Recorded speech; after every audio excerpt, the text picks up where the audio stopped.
अज्ञानतिमिरन्धस्य ज्ञानाञ्जनशलाकया चक्षुर्मिलितं येन तस्मै श्रीगुरवे नमः। श्रीचैतन्यमनभीष्टं स्थापितं येन भूतले स्वयं रूपं कलामयं ददाति स्वपदान्ति। वन्देऽहं श्रीगुरो श्रीयुतपदकमलं श्रीगुरोन् वैष्णवांश्च श्रीरूपं साग्रजातं सगुणागणितं साद्वैतं सावधूतं परिजनसहितं कृष्णचैतन्यदेवं श्रीराधाकृष्णपादं श्रीविशाखान्वितांश्च हे कृष्ण करुणा सिन्धु दीनबन्धु जगत्पते गोपेश गोपिकान्त राधाकान्त नमस्ते। तप्तकाञ्चन गौराङ्गी राधे वृन्दावनेश्वरी वृषभानुसुते प्रणमामि हरिप्रिये। वाञ्छाकल्पतरुभ्यश्च कृपासिन्धुभ्येव च पतितानां पावनेभ्यो वैष्णवेभ्यो नमो नमः। महापुरुषाय कृष्णप्रेमदायते कृष्णाय कृष्णचैतन्यनाम्ने गौरवे नमः। यद्वैतं ब्रह्मपरिषदि तदप्यस्य तनुभा आत्मान्तर्यामि पुरुषैति अस्यांश विभव षडैश्वर्यपूर्णदयो भगवान् स स्वयमयं न चैतन्यात् कृष्णजगति परतत्त्वं परमिह। राधा कृष्ण प्रणय विकृति मादिनी शक्तिरस्मा देकात्मनामपि भुवि पुरा देहभेदं गतौ तौ चैतनाख्यं प्रकटमधुना तद्वयं चैक्यमाप्तं राधा भावद्वीति सुवलितं नमामि कृष्णस्वरूपम्। चिरागतं निजगुप्तवीतं स्वप्रेमनामामृतमत्युदारो आपामरं योगितकार गौरकृष्णजनेभ्यस्तमं प्रपद्ये। गौर सच्चरितां तामतनिधि गौरं सदैवस्तुते गौरेण परितं रहस्यमयं गौराय सर्वं ददे। गौरादस्ति कृपाळुरत्र न परो गौरस्य भृत्यो अभवं। गौरे गौरवमाचरामि भगवन् गौरप्रभो रक्ष माम्। माधुर्यै मधुरी सुगन्धिवदन स्वर्णाम्बुजानं वनं कारुण्यामृतनिर्झरैरुपचित सत्प्रेम हेमाचल। भक्ताम्बोधर धरणी विजयिनी निष्कम्प सम्पावळि देवो नः कुलदैवतं विजयतां चैतन्य कृष्ण हरि। आजानुलम्बितभुजौ कनकावदातौ सङ्कीर्तनैकवितरौ कमलायताख्यौ विश्वम्भरौ जुगधर्मपालौ वन्दे जगत्प्रियकरौ करुणावतारौ। अनार्पिततरिं चिरात् करुणयावतीर्णकलौ समर्पयितं स्वभक्ति श्रियं। हरिपुरसुन्दरविकदम्ब सन्निहित सदा हृदयकन्दरेश्वर सचिनन्दन। श्रीकृष्ण चैतन्य प्रभु नित्यानन्द श्री अद्वैत गदाधर शिवासादि गौरभक्तवृन्द। श्रीकृष्ण चैतन्य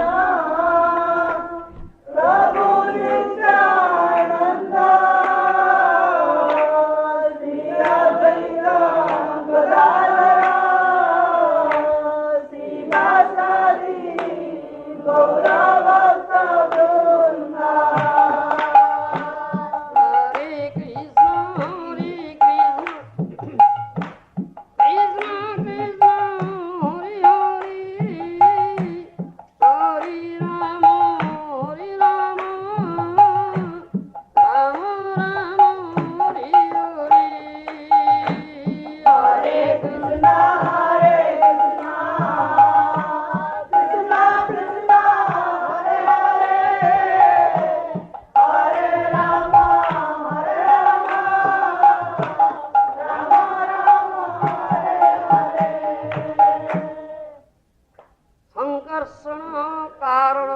साई गर्भोदशाई च पयोब्धिशाई शेषश्च दस्यांश कला स नित्यानन्दस्य राम शरणं ममास्तु।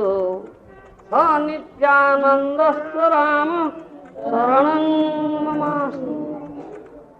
संकर्षण कारण तोयसाई गर्भोदशाई च पयाब्धिशाई शेषश्च दस्यांश कला स नित्यानंदाख्य राम शरणं ममास्तु। संकर्षण कारणाब्धिशाई गर्भोदशाई पयोब्धिशाई तो शेष विष्णु जहांकर अंश कला सही नित्यानंद राम मोर स्मरण स्वरूप होन्तु।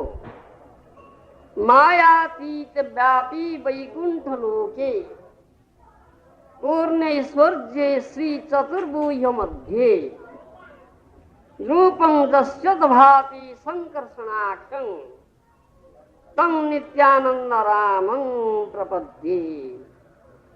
मायातीत सर्वव्यापक वैकुंठ लोकरी वासुदेव संकर्षण प्रद्युम्न अनिरुद्ध এই पूर्ण ऐश्वर्ययुक्त चतुर्भुज तत्वरे जहांकर संकर्षणाख्य रूप विद्यमान सही नित्यानंद स्वरूप राम प्रति प्रपन्न अटे। मायातीत व्यापी वैकुंठ लोके पूर्ण ऐश्वर्य श्री चतुर्भुज मध्ये रूपं तस्य भाति संकर्षणाख्यां नित्यानंद रामं प्रपद्ये। माया भर्ता दासु संहाश्रयांग सेति साक्षात् कारणंबोधि मध्ये रसैकांश श्री पूर्णान्दिदेव तं नित्यानंद रामं प्रपद्ये। जहांकर गोटे अंश स्वरूप माया भर्ता ब्रह्मांड समराश्रय स्वरूप कारणाब्धिशाई आदिदेव पुरुषावतार श्री नित्यानंद राम को प्रणाम करुछि। जस्यांसां सश्रील गर्भोदशाई जन्नाभ्यजं लोक संघातनालं लोक सृष्टु सुतिका धाम धातुस्तं नित्यानंद रामं प्रपद्ये। जहांकर नाभि पद्मर नाल लोक स्रष्टा विधातार सुतिका गृह और लोक समूहर विश्राम स्थान से गर्भोदशाई जहांकर अंशर अंश से नित्यानंद राम को मु प्रणाम करूं। जस्यांसां संसह परात्मा क्षीणानं कोष्टा विष्णु भाति दुग्धाब्धिशाई क्षौणी भक्ता दुत्कला सोप्यनंतस्तं नित्यानंद रामं प्रपद्ये। जहांकर अंशर अंश ताहंकर अंश क्षीरोत्साही अखिल जीवंकर पालनकर्ता विष्णु एवं जहांकर कला पृथ्वीधारी अनंत से नित्यानंद राम को प्रणाम करुछि। नित्यानंद रामं प्रपद्ये। नित्यानंद रामं प्रपद्ये। स नित्यानंदाख्य राम शरणं ममास्तु। नित्यानंदाख्य राम शरणं ममास्तु। संकर्षण कारणाब्धिशाई विष्णु विष्णु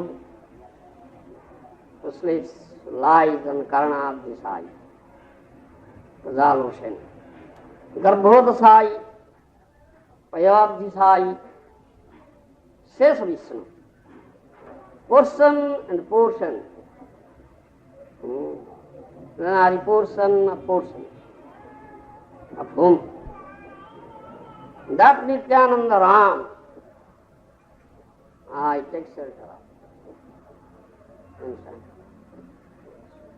तं नित्यानंदाख्य राम शरणं ममास्तु। नित्यानंद प्रभु की जय। से नित्यानंद प्रभु उनका शुभ आविर्भाव तिथि नित्यानंद त्रयोदशी अम्मा ने प्रतिवर्ष पालन करो, गतकाल पालन करथिलो। तदुपलक्षे अहोरात्र अखंड हरिनाम संकीर्तन भक्तमान द्वारा करा जाइथिला। से उपलक्षे आज महामहोत्सव पालन करा जाउछि। कृष्ण भगवान श्री कृष्ण संगे जे बलराम श्रीमन गौरांग महाप्रभु संगे से होउछन्ति श्री नित्यानंद प्रभु। भजेन्द्र नंदन जय सचिसुत होइला सेई बलराम होइले Nitai. Nityananda Prabhu is Balram. Brajendra Nandan son of Nanda Maharaj Krishna Shri Chaitanya Mahaprabhu. Nityananda Prabhu Balram. Balram came with Sri Krishna, the Supreme Personality Godhead Krishna, in Dwapar Yuga, last Dwapar. In this Kali Yuga, Balaram came as Nityananda Prabhu with Sri Chaitanya Mahaprabhu.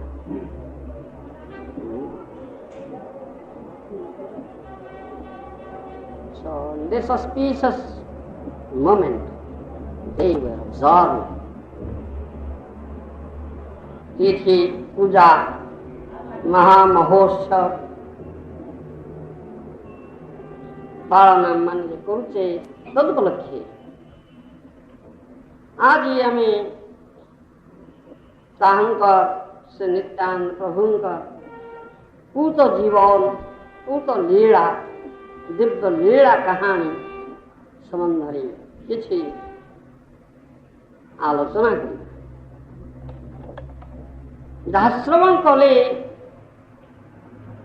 से दिव्य लीला कहानी हृदय विशुद्ध है। भगवान भगवतावतार भगवान भक्त ये समस्त लीला कहानी श्रवणीय कीर्तनीय। श्रवण कीर्तन कले हृदय विशुद्ध। तेणु ताहा श्रवण कीर्तन आम करुचे। से नित्यानंद प्रभुंकर आविर्भाव एतला राढ़ देश रे तांकर बापांकर नाम पितांकर नाम अड़ाई हो। नित्यानंद प्रभुंकर आविर्भाव अल्प वर्ष पर हाड़ाई ओझांकर आउ गोटे पुत्र जन्म है। नित्यानंद प्रभुंकर माता नाम हूँ पद्मावती देवी। से पद्मावती गर्भरे हाड़ाई ओझांकर आउ गोटे पुत्र जन्म है। पिता तांकर डाक नाम रखिथिले बांकराई।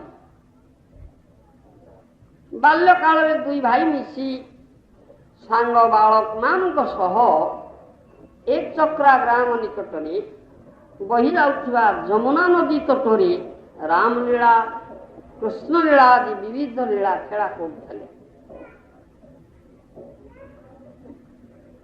बांकार अर्थ त्रिभंगी। बांका ठाकुर श्रीकृष्ण सह राई जे राधा युक्त ही बांका राई रूप अभिन्न श्री गौर सुंदर ये बांका राई तात्पर्य। I'll speak something in Oriya, then English, phrase by phrase. महिलेश्वर को जाइथिले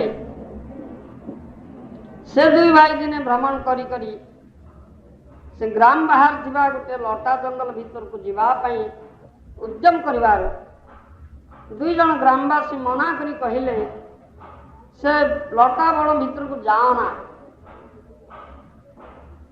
से रण भितर गोटे बृहत्काय नाग साप अच्छी जे सेठाक जाउछि से ताको खाई दउछि जे गला से आउ फेरुनी किंतु श्री नित्यानंद प्रभु ग्रामवासी कथा न शुणी भाई बांकराई सह से लटावण भितर गले तांक देखिबा मात्रे सेठारे एक तमाल वृक्ष मूलरे रहुथिबा सेई बृहत्काय सर्प फणाटे की गर्जन करी दुई भाई आड़ को दौड़ी आसला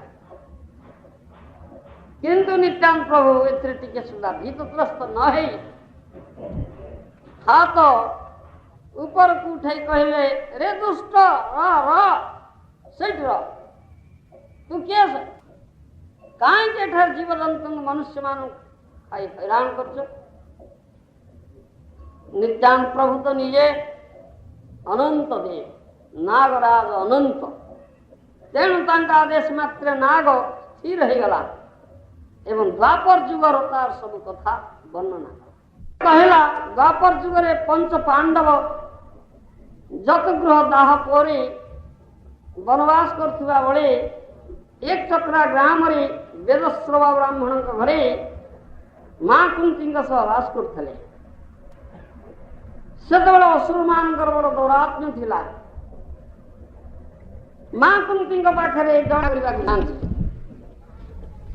दिने भीमंकर लगला पाली पड़ता जो पांडव मान रहते पांडव तला बोली वर्तमान सुधा कह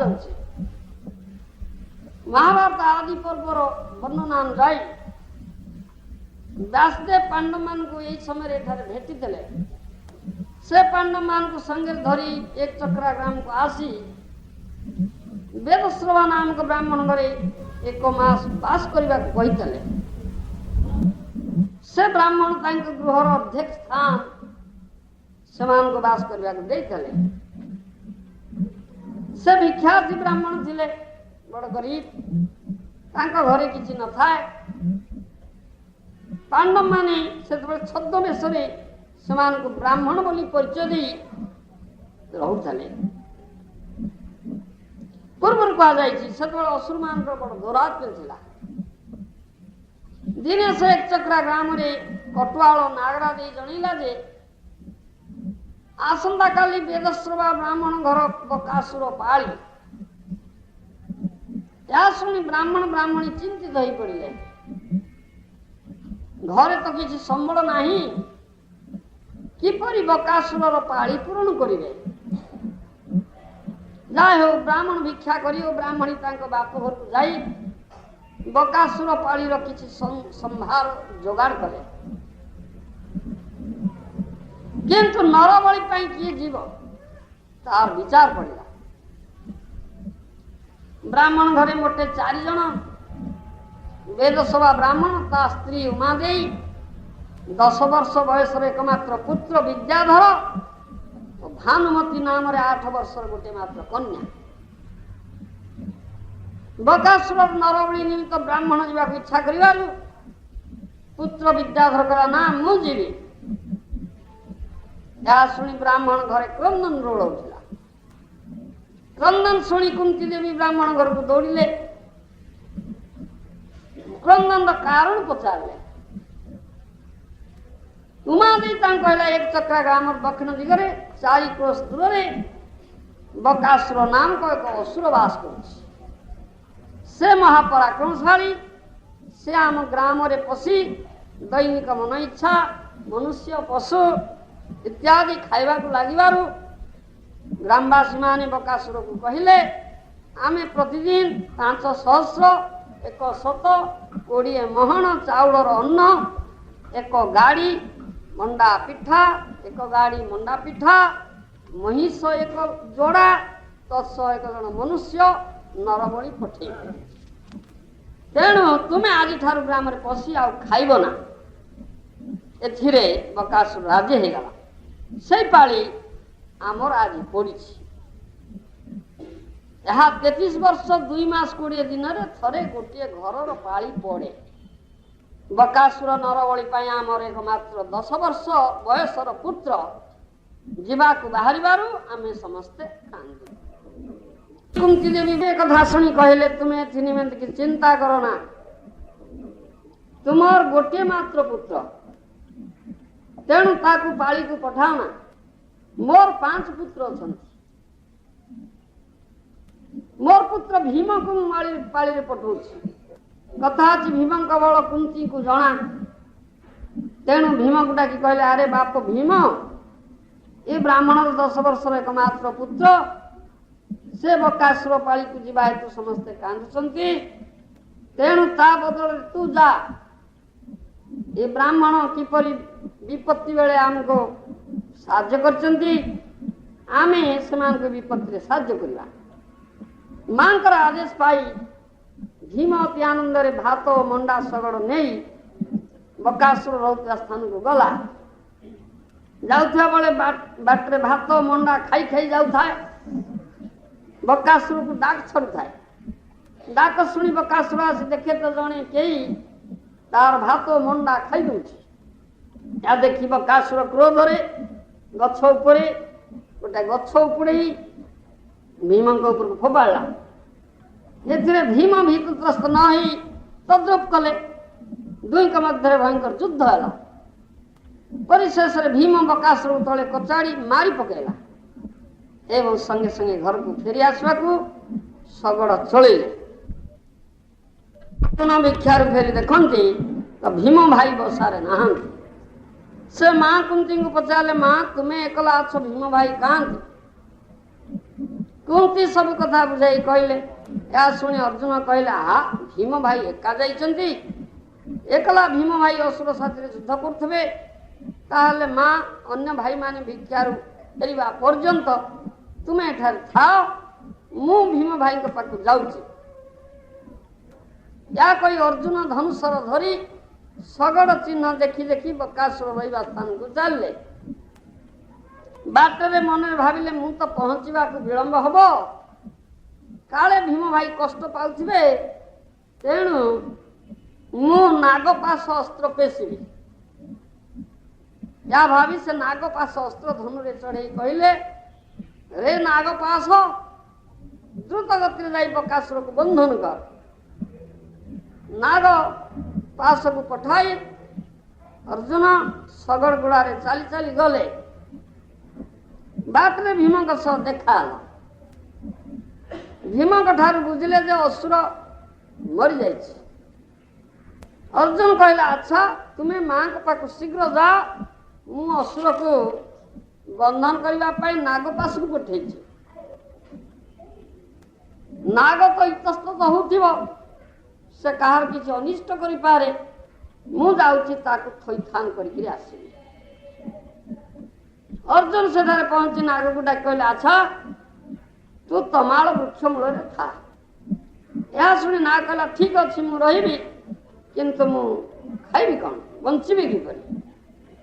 अर्जुन कहले तू बाहर बुली काहारी अनिष्ट करिबु ना, तो पाखु जी आसब तो खाइब। से दिन ठार मु एठारे रहूची, मो पाखु जी आसुची ताकू खाउची। प्रभु नाग कहले अरे राग तू एपरी खाइबा द्वारा बहु लोकंकर अनिष्ट होछि, तेणु तू आज ठार गर्त भितर रह, आउ बाहर को बाहरी कहारी अनिष्ट करिबु ना। नाग कहला मु किपरि बंचिबी। नित्यानंद प्रभु कहले तोते लोक माने आसी पूजा करिवे, तू से पूजा पाई बंची रही। नित्यानंद प्रभुଙ୍କର आदेश अनुसार सर्प तमाल वृक्ष मूल गर्त करी बसी रहा। एई समय नित्यानंद प्रभु तांको कर्णर गोटे कुंडल बाहर करी से गर्त उपरे ढांकी देले। से दिन ठार नित्यानंद प्रभुଙ୍କର एक कुंडल वर्तमान से कुंडल पत्थर पलटि जाइछि एवं क्रमे क्रमे बढ़ी बड़ होछि।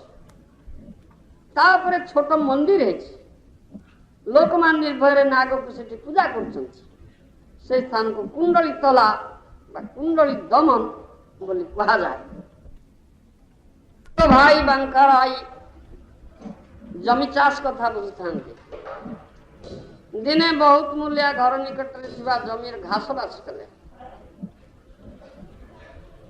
बांका राय सेठा गले मध्याह्न पर्यंत घास बछा शेष न हवारु से कुली मूलिया मान को कहले एते गुड़ाए कुली सकाळु घास बाछलनी अथच वर्तमान सुधा घास बछा शेष हला ना। अच्छा तुम मान समस्ते घर को जाओ खिया पिया शेष करी ऊपर ओली को शीघ्र आसब। तुम मान आसवा जाए मु एठारे अछि आज जेकोसी मते ये जमीर घास बछा काम शेष करवा कुली माने खाइबा को घर को बाहरी गले। ए अवसर बांका राय निजे एकला सबु घास बाछि देले।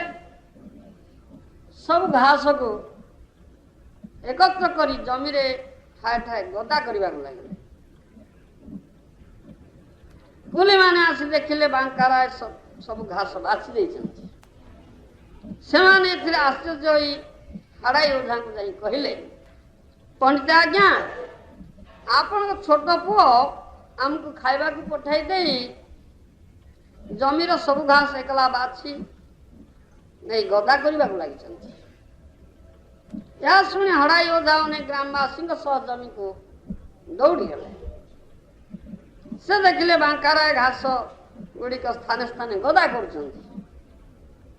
बांकाराय पिता तथा आश्रमवासी ग्रामवासी मान को जमा हवा देखी गोटे बड़ घास गदार पटे लुचि पड़ी अंतर्ध्यान हो गले।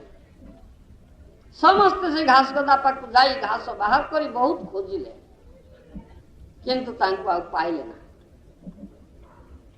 बांकाराय अंतर्ध्यान होइतबा कथा सुनी मां पद्मावती सेठा को धाइले किंतु बांकाराय अंतर्ध्यान होइतबार बापा मां समस्त उपस्थित ग्रामवासी अति करुण स्वर रे क्रंदन करबा लागिले। समस्त विकल क्रंदन सुनी बांकाराय आकाशवाणी रे कहले मोते आउ ये रूप रे तुम माने पाइबो ना। मु आगामी एकादशी दिन जमुना नदी रे दारू मूर्ति रूप रे भासी आसीबे। से मूर्ति को जल उद्धार करी पूजा अर्चना आदि करियो। तदन जाई जमुना नदी गोटे प्रसिद्ध घाट कदम्ब खंडी ठारे समस्त अपेक्षा कर रही। निर्दिष्ट दिन ठीक समय श्रीकृष्ण विग्रह दारू मूर्ति भासी आसिले। निजे नित्यानंद प्रभु मूर्ति को जल मध्य उत्तोलन करने पूजा अर्चना आदि कर स्थापन कले। श्रीकृष्ण विग्रह बांकाराय बंकिम देव नाम प्रतिष्ठित है। स्थानीय लोक प्रकाश जे श्रीमन नित्यानंद प्रभु यही बांकाराय विग्रह रे प्रविष्ट होते। यही बांकाराय मंदिर रे नित्यानंद जन्म तिथि माघ शुक्ल त्रयोदशी काली जो तिथि हम पालन कले से तिथि रे बड़ धरणर मेला दर्शन करी पिता माता संगरे एक चक्र ग्रामवासी मान को बहु आनंद सुख कालात्पात करते। जब 12 वर्ष बयस जब से समय हठात जड़े परिव्राजक सन्यासी हड़ाई ओझा घरे अतिथि रूप से पहुंचे। चैतन्य भागवत लिखा है दैवे को दीन एको सन्यासी सुंदर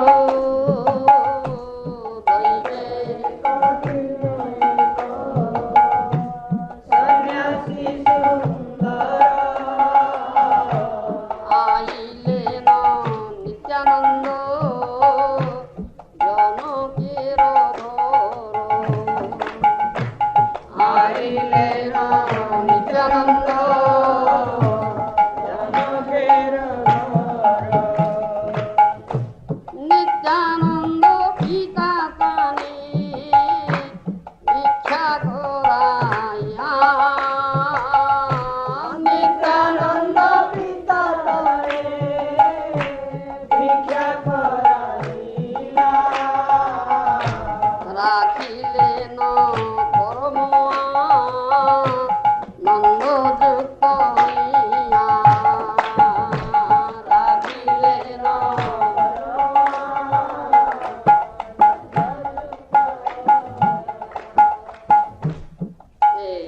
चैतन्य भागवत वर्णना अच्छी ये एक सन्यासी सुंदर बोली वर्णना से होती श्री श्री गौरांग महाप्रभुंर अग्रज श्री विश्वरूप प्रभु श्री चैतन्य चरितामृत मध्य उल्लेख अच्छे तबे पुत्र जनमीर विश्वरूप नाम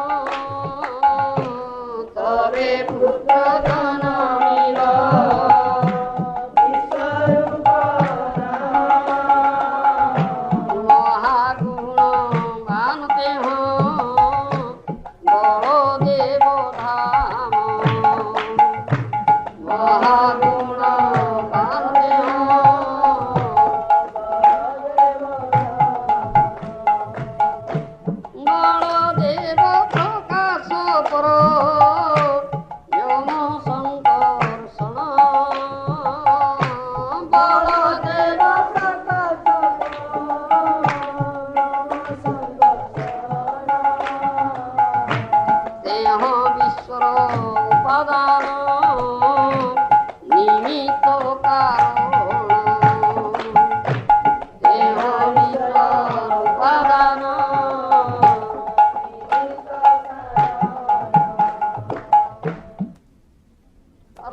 तथा बलदेव प्रकाश नित्यानंद स्वरूप वर्णना श्री गौण देश दीपिकारे दिया जाइए भक्त स्वरूप नित्यानंद ब्रजे जह श्री हलायुध से ग्रंथ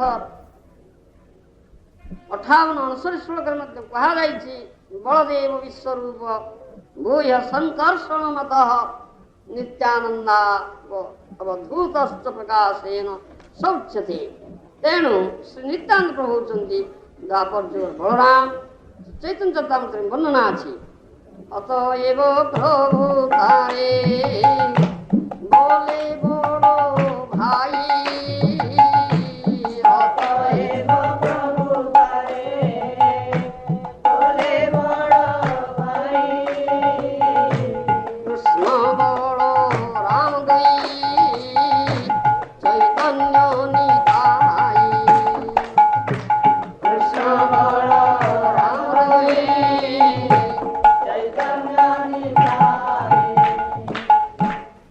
तथ्य जना जाए से बलराम ही नित्यानंद रूप जन्म ही एवं बलराम के प्रकाश विग्रह पर मस्त महासंकर्षण ही गौर सुंदर अग्रज से विश्वरूप प्रभु ये विश्वरूप विवाह न करी गृहत्याग करी संन्यास ग्रहण कले और शंकरारण्य पुरी नाम विख्यात हेले से विश्वरूप सन्यासी एक चक्रासी एक चक्रारे हड़ाई पर्यंत घर पाकर जीवा एक अस्वस्थ वृक्ष मूल बास करते सन्यासी विश्वरूप अस्वस्थ वृक्ष मूल बास स्थान दे सेवा करता बेले बेले ज्येष्ठ पुत्र नित्यानंद द्वारा सन्यासी किसी सेवोपकरण पठे देता से सन्यासी नित्यानंद प्रभु अति सुंदर चेहरा सुमधुर कथा शुणी बारंबार चाहता से जो दिन हाड़ाई पंडित घर छाड़ी अन्यत्र जावाक बसिले से दिन हड़ाई ओझा कहले तुम ठारे मोर गोटे भिक्षा अच्छे शुणी हड़ाई ओझा कहले आपणकर जहाँ इच्छा ता मागंतु देवी सन्यास कहे मु नाना तीर्थ भ्रमण करने जाऊँगी तुमर ज्येष्ठ पुत्र नित्यानंद को मत देव मुझे तीर्थ पर्यटन कर सन्यासी ठारे कथा शुणी हड़ाई ओझा मोर माहात हो गले कथा बाहर ना से तो नित्यानंद को छाड़ा चाहू न ए पुणी की कथा है से किसी कही न पारी स्त्री पद्मावती को सन्यासी भिक्षा कथा जाए कहले पतिव्रता पद्मावती कहले आपणकर जहाँ इच्छा से सम्मत हड़ाई ओझा रामायण कथा मन कले किपर विश्वामित्र दशरथ को राम लक्ष्मण को भिक्षा मागिदे दशरथ इच्छा सत्वे दशरथ से प्रदान करते आज मोर से घटना घटिला बोली हड़ाई ओझा कहले पद्मावती ठारू सम्मत बाणी शुणी हड़ाई ओझा नित्यानंद संगे धरी सन्यासी निकट को आसी ଦୁଃଖରେ ମୁଣ୍ଡ ତଳକୁ କରି ପ୍ରାଣର ପୁତ୍ର ନିତ୍ୟାନନ୍ଦଙ୍କୁ ସନ୍ନ୍ୟାସୀଙ୍କୁ ପ୍ରଦାନ କଲେ। ନିତ୍ୟାନନ୍ଦଙ୍କ ସଙ୍ଗରେ ନେଇ ସନ୍ନ୍ୟାସୀ ତୀର୍ଥ ପର୍ଯ୍ୟଟନରେ ବାହାରିଗଲେ। ଶ୍ରୀ ନିତ୍ୟାନନ୍ଦ ପ୍ରଭୁ ଗୃହ ତ୍ୟାଗ କଲା ପରେ ଏକ ଚକ୍ରା ଗ୍ରାମରେ ସମସ୍ତେ ବଡ଼ ଦୁଃଖୀ ବିରହ ଭାବାପନ୍ନ ହେଲେ। ରାଡ଼ ଦେଶରେ ଅମଙ୍ଗଳ ସେଦିନ ଠାରୁ ଜାତ ହେଲା। ପିତା ହଡ଼ାଇ ଓଝା ମାତା ପଦ୍ମାବତୀ ଅପ୍ରକଟ ହେଇଗଲେ। ନିତ୍ୟାନନ୍ଦଙ୍କର ବାଲ୍ୟ ସଙ୍ଗୀମାନଙ୍କ ମଧ୍ୟରୁ କେହି କେହି ତୀର୍ଥ ପର୍ଯ୍ୟଟନରେ ବାହାରିଗଲେ, କେହି କେହି ବୈରାଗ୍ୟ ଅବଲମ୍ବନ କରି ଗୃହତ୍ୟାଗ କଲେ। ବିଶ୍ୱରୂପ ସନ୍ନ୍ୟାସୀଙ୍କ ସହ ନିତ୍ୟାନନ୍ଦ ପ୍ରଭୁ ଦକ୍ଷିଣରେ ତୀର୍ଥ ପର୍ଯ୍ୟଟନ କରୁଥିବା ସମୟରେ 1510 ଖ୍ରୀଷ୍ଟାବ୍ଦରେ ପାଣ୍ଡେରପୁର ଠାରେ ବିଶ୍ୱରୂପ ଅପ୍ରକଟ ହୋଇ ନିତ୍ୟାନନ୍ଦ ପ୍ରଭୁଙ୍କ ଶ୍ରୀଅଙ୍ଗରେ ଲୀନ ହୋଇଗଲେ ବୋଲି କଥିତ ଅଛି। ଶେଷରେ ନିତ୍ୟାନନ୍ଦ ପ୍ରଭୁ ନଦିଆରେ ପହଞ୍ଚିଲେ। ଆଉ ଶ୍ରୀମାନ ଚୈତ୍ର ମହାପ୍ରଭୁଙ୍କ ସହିତ ଭେଟ ହେଲା। ଶ୍ରୀମାନ ଚୈତ୍ର ମହାପ୍ରଭୁ ନିତ୍ୟାନନ୍ଦ ପ୍ରଭୁଙ୍କୁ ଶ୍ରୀବାସ ପଣ୍ଡିତଙ୍କୁ ସମର୍ପଣ କଲେ। ଶ୍ରୀବାସ ପଣ୍ଡିତ ମହା ଆନନ୍ଦରେ ଶ୍ରୀ ନିତ୍ୟାନନ୍ଦ ପ୍ରଭୁଙ୍କୁ ନିଜ ଘରେ ରଖିଲେ। ବାଲ୍ୟ ଭାବରେ ନିତ୍ୟାନନ୍ଦ ପ୍ରଭୁ ନିଜ ହାତରେ ଭାତ ଖାଆନ୍ତି ନାହିଁ। ଶ୍ରୀବାସ ଘରଣୀ ମାଳିନୀ ଦେବୀ ମା ପରି ନିତ୍ୟାନନ୍ଦ ପ୍ରଭୁଙ୍କୁ ପୁଅ ଭଳି ଆଦର କରନ୍ତି। ତେଣୁ ମାଳିନୀ ଦେବୀ ନିଜ ହାତରେ ଭାତ ଖୁଆଇ ଦିଅନ୍ତି। ଦିନେ ଶ୍ରୀବାସ ପଣ୍ଡିତଙ୍କ ସହିତ ନିତ୍ୟାନନ୍ଦ ପ୍ରଭୁ କୃଷ୍ଣ କଥା କହୁଥିଲେ। ଏହି ସମୟରେ ଶ୍ରୀମନ୍ ମହାପୁରୁଷରେ ପହଞ୍ଚି ଶ୍ରୀବାସ ପଣ୍ଡିତଙ୍କୁ ପରୀକ୍ଷା କରିବା ନିମିତ୍ତ କହିଲେ, ଶ୍ରୀବାସ, ଏ ଅବଧୂତଙ୍କର ଜାତି କୂଳ ଗୋତ୍ର କିଛି ଠିକ ନାହିଁ। ୟାଙ୍କୁ ସଦାବେଳେ କାହିଁକି ଘରେ ରଖୁଛ? ଯଦି ତୁମର ଜାତି କୂଳ ରକ୍ଷା କରିବାକୁ ଚାହଁ ତାହେଲେ ଅବଧୂତଙ୍କୁ ଶୀଘ୍ର ଘରୁ ବାହାର କରିଦିଅ। କିନ୍ତୁ ଶ୍ରୀବାସ କହିଲେ, ମଦି ରାଜଭନୀ ଯଦି ନିତ୍ୟାନନ୍ଦ ଧରେ, ମଦି ରାଜଭନୀ ଯଦି ନିତ୍ୟାନନ୍ଦ ଧରେ,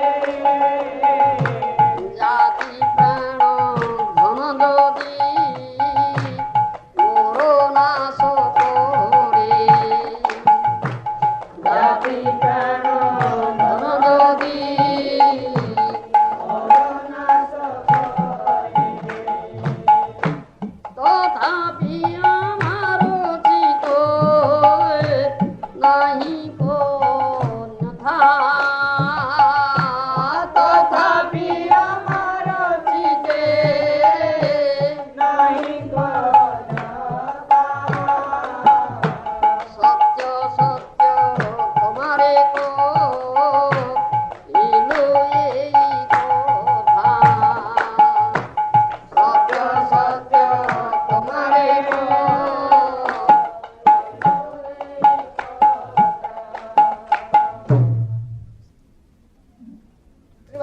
ଠାରୁ ଦୃଢ ବିଶ୍ୱାସ ବାକ୍ୟ ଶୁଣି ମହାପ୍ରଭୁ ହୁଙ୍କାର କରି କହିଲେ, ଶ୍ରୀବାସ, ନିତ୍ୟାନନ୍ଦଙ୍କ ପ୍ରତି ତୁମର ଏଡ଼େ ବଡ଼ ବିଶ୍ୱାସ, ମୋର ଗୋପ୍ୟ ନିତ୍ୟାନନ୍ଦଙ୍କ ତୁମେ କିପରି ଜାଣିଲ?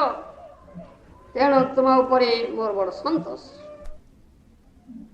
ମହାପ୍ରଭୁଙ୍କ ଘରକୁ ଯାଇ ବାଲ୍ୟ ଭାବରେ ସଚୀମାତାଙ୍କ ଚରଣ ଧରିବାକୁ ଯାଆନ୍ତି। କିନ୍ତୁ ସଚୀମାତା ଦୌଡ଼ି ବାହାରି ଯାଆନ୍ତି। ଦିନେ ସଚୀମାତା ସ୍ୱପ୍ନ ଦେଖିଲେ ଏବଂ ତାଙ୍କର ପୁତ୍ର ବିଶ୍ୱମ୍ବରଙ୍କୁ କହିଲେ, ତୁ ଆଉ ନିତ୍ୟାନନ୍ଦ 5 ବର୍ଷର ବାଳକ ରୂପରେ ମୋ ଘରେ ବୁଲୁଛ। ତୁ ଶ୍ୟାମ ବର୍ଣ୍ଣ, ନିତାଇ ଗୌର ବର୍ଣ୍ଣ। ଧାଇଁ ଯାଇ ଠାକୁର ଘରେ ପ୍ରବେଶ କରି ରାମକୃଷ୍ଣ 2 ମୂର୍ତ୍ତିଙ୍କୁ ଆଣିଲ। ତୁ ବଳରାମ ମୂର୍ତ୍ତି ଧରିଛୁ, ନିତାଇ କୃଷ୍ଣ ମୂର୍ତ୍ତି ଧରି 4 ଜଣ ମିଶି ନାନା ପ୍ରକାର ଖେଳ କରୁଛ। ମୋତେ ନିତ୍ୟାନନ୍ଦ ମା ବୋଲି ଡାକେ ଏବଂ କହେ, ମା ମୋତେ ଖାଇବାକୁ ଦେ, ମୋତେ ଭାରି ଭୋକ ଲାଗୁଛି। ଏହା ଶୁଣି ବିଶ୍ୱମ୍ବର କହିଲେ, ବଡ଼ ସୁସ୍ୱପ୍ନ ଦେଖିଲ ମା, ଏ କଥା କାହାରିକୁ କହିବ ନା। ନିତ୍ୟାନନ୍ଦ ତୁମକୁ ଖାଇବାକୁ ଅନ୍ନ ମାଗୁଥିଲେ, ତେଣୁ ଆଜି ନିତ୍ୟାନନ୍ଦକୁ ଡାକି ଆଣି ଆମ ଘରେ ଭୋଜନ କରାଅ। ସଚୀମାତା ଏକଥା ଶୁଣି ନାନା ସୁସ୍ୱାଦୁ ଖାଦ୍ୟ ରନ୍ଧନ କଲେ नित्यानंद प्रभु पाक जाई निमंत्रण करी घर को डाकी आने हाथ पाद धोई दुई प्रभु एक स्थान रे बसिले। त्रेता जुगरे कौशल्या घरे श्री राम और लक्ष्मण एकत्र बसी जेपरी भोजन करथले सेपरी शोभा पाइला। सची माता परिवेशन कले दुई प्रभु भोजन करी बसचंदी। सची माता द्वितीय बार परिवेशन करबे देखन तो दुई जन 5 वर्षर शिशु रूप विश्वम्बर कृष्ण वर्ण नित्यानंद शुक्ल वर्ण मनोहर वेश दुई जन उलग्न दुहे चतुर्भुज रूप विश्वम्बर शंख चक्र गदा पद्म नित्यानंद हल मुसल धरी श्रीवत्स कौस्तुभ मकर कुंडल विभूषित होती। सची माता निजर बहु को पुत्र हृदय थिबार देखिले एपरी अपूर्व अपरूप देखी सची माता मूर्छाई पड़गले। हाथ भात तारी खसी पड़ी घरे बिंची पड़ा। विश्वम्बर सांगे सांगे उठी हाथ धोई मां को भूमि उठी सांत्वना देले। नित्यानंद को देखी सची माता आदर मुख को देखुता विश्वम्बर मां कहले मां नित्यानंद तुम पुओ बोली जान मो ठार अधिक स्नेह आदर कर। या शुणी सची माता कहली नित्यानंद तुम्हें आज ठार मोर पुत्र हेल तुम्हें दुई जन मोर दुई पुओ। या कही अश्रुल नयन पुत्र पुत्र बोली नित्यानंद को ओळ करी पकेले। नित्यानंद प्रभु पुत्र भाव सची माता चरण तले दंडवत करी कहले हे माता तुम्हें जहाँ कहल ता सत्य करी मानली। आज ठार मो तुम पुत्र हेले पुत्र अपराध केबे किछि धर नथिबो। एपरी दुई पुत्र को देखी सची माता खूब आनंद अनुभव। नित्यानंद प्रभु श्रीवास पंडित घरे रही श्रीवास को बापा मालिनी देवी को महापरी प्रीति करते। अहर्निश बाल्य भाव में मालिनी देवी स्तन्यपान करते। स्तन दुग्ध नहीं तथापि नित्यानंद स्पर्श करने मात्र स्तन दुग्ध स्राव। दिने ठाकुर घीओ गिना गोटे काऊ आसी नहीं करी क्यों आड़े पलैगला। पुणी गिना को क्योंटी पकईदे शून्य थंटे आसी अगड़े बसिला। या देखी मालिनी देवी बहुत दुख प्रकाश करी कांदिले। कारण श्रीवास पंडित जानले महाप्रमाद करेंगे। यही समय नित्यानंद प्रभु सटाक देखिले माँ कांदुचंती। नित्यानंद प्रभु हसी हसी कहले माँ कहीं कांदुच कौन होइछि कह मु ताहा खंडन करिबी। मालिनी देवी कहले श्रीपाद गोसाई श्रीकृष्ण का घृत पात्रटी ये काक नहीं क्यों आड़े पकईदेला। नित्यानंद प्रभु कहले हे माता एथपाई कि चिंता करो ना मु घीओ गिनाटी आनीदेवी तुम्हें आउ कांदो ना।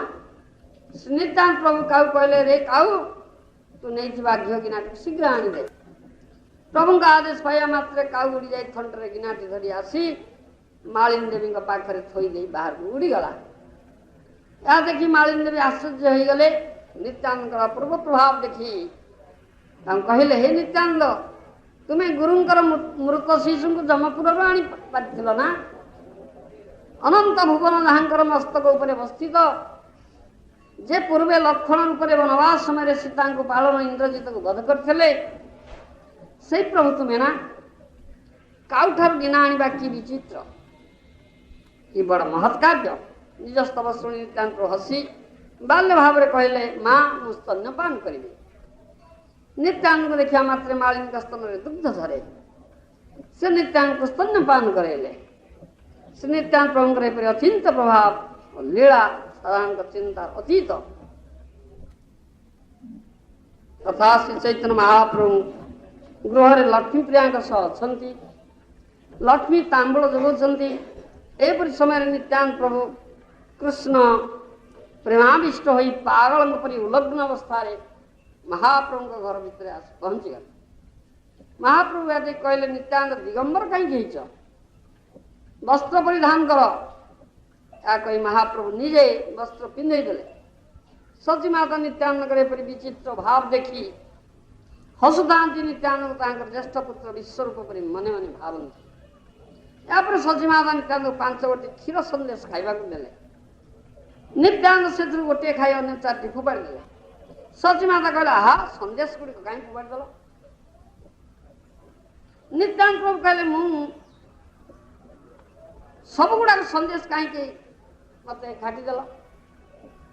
माँ कहले घरे तो संदेश ना कौन खाइब। नित्यानंद प्रभु कहले घरे जाए देख अवश्य थीब। सचिमाता घर को जाए देखते से 4टी संदेश घर भितर अच्छे। ए कौन से तो संदेश बाहर फिंगिदेला पुणी ता घर भीतर किपर आसला। सचिमाता से संदेश लगी झोली झाड़ी नित्यानंद प्रभु को देवाक आसिले। किंतु देखते नित्यानंद जो संदेश फोपाड़ी देते खाऊ। माँ पचारे नित्यानंद या क्यों पाइल। नित्यानंद कहले मु जो संदेश गुड़ाक फिंगी देली तुम्हें दुख करू पुणी से गुड़ी को इच्छा करी आनी खाई। सचिमाता भूत चरित्र देखी कहले तुम्हें किए से मु चिन्ह पाऊनी। तुम्हें निश्चय ईश्वर मत कहीं भंडामी कर। बाल्य भाव नित्यानंद सचिमाता चढ़ धरवा धाइले। माँ धाई बाहर गले। यापर नित्यानंद हाँ आश्चर्यजनक लीला यहीपरि अनेक आश्चर्यजनक लीला नित्यानंद प्रभु प्रकाश करते। दिने नित्यानंद प्रभु बाल्य भाव उलग्न अवस्था हसी हसी 2 नेत्र प्रेमाश्रुधारा बहुची। यहीपरि भाव विभोर हुंकार नृत्य करी विश्वम्भर महाप्रभु बसी स्थान को आसिले। महाप्रभु ताहां उलग्न अवस्था देखी निज मस्तक वसन नहीं नित्यानंद को पिंधे देले। निजे सुगंध चंदन श्री अंगर लेपन कले और फूलमाल पिंधाई आसन बसाई स्तुति कले। नमो नित्यानंद तुमी रूपे नित्यानंद नामे नित्यानंद यही तुमी नित्यानंद राम मूर्तिमंत। महाप्रभु नित्यानंद खंडे कौपिन मागे आनी छोट छोट कर चिरी समस्त भक्त को बांटी दे कहले यहाँ समस्त मस्तक बांध कृष्ण भक्ति हम घर को नहीं यहाँ पूजा कर। तापर महाप्रभु समस्त भक्त नित्यानंद पादक पान करने देले आदेश देले। आज्ञा पाई समस्त नित्यानंद चरणामृत सेवन कले निज धन्य मन कले। समस्त महामत्त हो 2 प्रभु सह गान कीर्तन नृत्य कले। महाप्रभु भक्त मान कहे हे भक्तगण यही नित्यानंद श्रद्धा करती से मत श्रद्धा कर चरण शिव ब्रह्मा वंदना करती। तिलार्थे जे यहाँ को द्वेष करेंगे से मोर जेड़े बड़ भक्त है श्रद्धा मोर प्रिय नुहति। यहाँ पवन जहाँ देह लगे से कृष्ण प्रेम भक्ति पाइबे। भक्तगण यहाँ शुणी जय जय जय जय नित्यानंद प्रभु की।